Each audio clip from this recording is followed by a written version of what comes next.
I agree with Alex that whether or not our stages of development are enhanced or affected by what media we consume. So if you're reading different books about different topics, it may help you deal with situations you may face. But I really don't think, like he said, that your taste should affect what stage of adulthood you're in. Whether or not someone likes something that you do or don't like doesn't make them a different stage of adult than you are. It just changes them. My sister, for example, is incredibly adult like. She's a teacher, she works a full time job, she has cats, she has a very functional life by all standards.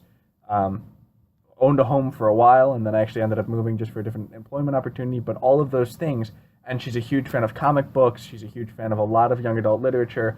There's so many things about her tastes in media that are completely unconventional to her, to adulthood, yet her influence on society and her behavior as a citizen of America is incredibly adult like because that's just who she is. Those things are uncorrelated.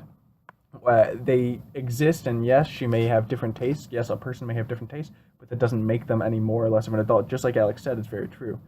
And as a reaction to Ruth Graham, I find that she's very victim to her perspective here. I did some research on Ruth Graham, and she's a freelancer journalist, and as that, she has an outstanding education into literature and into writing.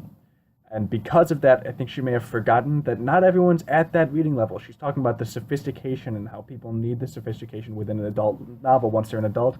But the fact is, first of all, there's a large percentage of the United States population that is illiterate or semi-literate, which means they need the simplicity of a young adult novel. Second of all, there's another big population that she said is escaping using the nostalgia, and they're on their bus on their way to the menial, average adult job they have, escaping the situation they're in. What's wrong with that? That's the point of literature, is to provide a gateway through which we can travel. Not everyone is in a situation where they are capable of understanding the sophistication or wanting to be in a situation where they're faced with complicated real life situations, because real life is already complicated enough for many people.